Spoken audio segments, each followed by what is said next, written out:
ஆனால் இவர்கள் அனைவரும் பார்த்தீங்கன்னா பொதுமக்களால் தாக்கப்பட்டார்கள். உண்மையிலே ஏன் மக்கள் எல்லாம் போய் அவங்கள தாக்கணும் அப்படின்னா, சமூகம் தந்த அறிவு, சமூகத்தினுடைய கோட்பாடுகள், சட்டத்திட்டங்கள்.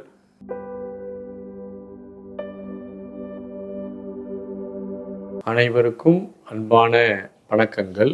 தியானத்தில் நல்லா டீப்பாக பண்ணி உயர்ந்த நிலையை அடைந்த பல குருமார்கள், புத்தர், இயேசு போன்ற பல ஞானிகள் பூமியில் இருந்தாங்க. ஆனால் இவர்கள் அனைவரும் பார்த்தீங்கன்னா பொதுமக்களால் தாக்கப்பட்டார்கள், பொதுமக்களால் விமர்சிக்கப்பட்டார்கள். பொதுமக்கள் இவங்களுக்கு பல வகையிலும் தொந்தரவு கொடுத்தாங்க.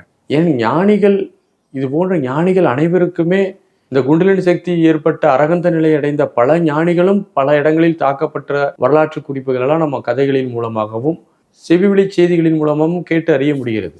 உண்மையிலே ஏன் மக்கள் எல்லாம் போய் அவங்கள தாக்கணும் அப்படின்னா, இவர்கள் தன்னுடைய அனுபவத்தை மக்களிடம் பகிர்ந்து கொள்ளும் போது நார்மல் மேனால ஏற்றுக்கிடவே முடியாது. நார்மலாக உள்ள மனிதர்கள் அனைவரும் எல்லோருமே ஜனரஞ்சகமான இயக்கத்தில் தான் பயணிச்சுட்டு இருப்பாங்க. இவர்கள் ஒரு ஞானிகள், இவர்கள் மனிதர்கள் போல் இவருடைய மனநிலை இருக்காது. அதான் சொல்லுவாங்க, சித்தர்கள் சொல்றத ஃபுல்லாக கேட்கலாமே தவிர சித்தர்கள் செய்கிறத பார்த்து நம்ம செய்ய முடியாது அப்படின்லாம் சொல்லுவாங்க. பெரிய பெரிய ஞானிகள் அவர்கள் உணர்ந்துட்டாங்க.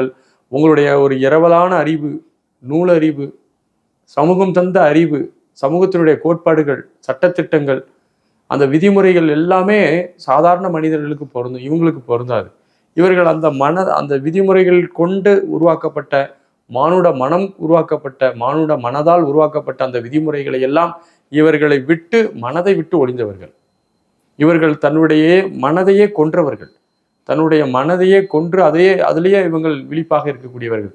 அவர்களுக்கு உங்களுடைய நியாயங்கள் அநியாயங்கள்லாம் தெரியாது. அவர்கள் சத்தியத்தை மட்டுமே போதிப்பார்கள். அவர்களால் சத்தியத்தின் வழி மட்டுமே நடக்க முடியும். அவர்கள் சத்தியத்தின் துணையோடுவே தன்னை பேச ஆரம்பிப்பார்கள், செயல்பட ஆரம்பிப்பார்கள். இந்த சத்தியத்தை இந்த மானுடம் ஏற்றுக்கொள்வது கடினம். மானுடம் லௌகீக இன்பத்தோடும் பற்றுதலோடும் பாசங்களோடும் உறவுகளோடும் பந்தப்பட்டு உள்ள ஒரு மானுடம். ஆனால் இவர்கள் எந்த பந்தமும் இல்லாமல் இந்த பிரபஞ்சத்தை மட்டும் பந்தமாக கொண்டவர்கள். அவர்கள் நம்மை பார்க்கும் போதும் நம்மிடம் பேசும் போதும் நம்மால் புரிந்து கொள்ள முடியாது, விளங்கி கொள்ள முடியாது.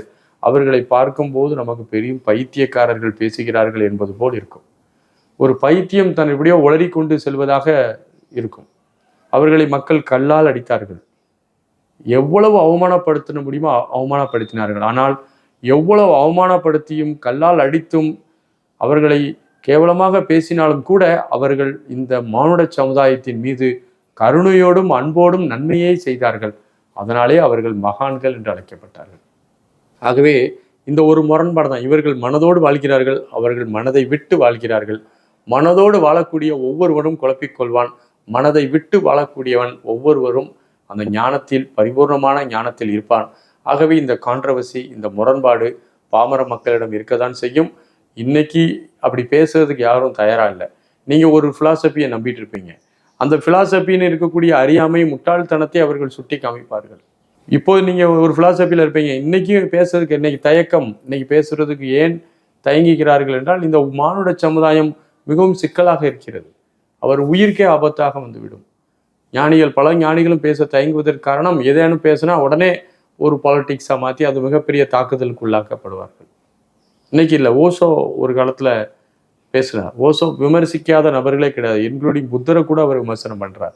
ஏன்னா அவருடைய அறிவு விசாலப்பட்டு ஒரு நீக்கமர நிறைந்த ஒன்றாக இருக்கிறது. அவர் மானுட சமுதாயத்தை கருணையோடு பார்க்கும்போது அங்கே இருக்கக்கூடிய முட்டாள்தனங்களை எல்லாம் எடுத்து விமர்சனம் செய்தார்.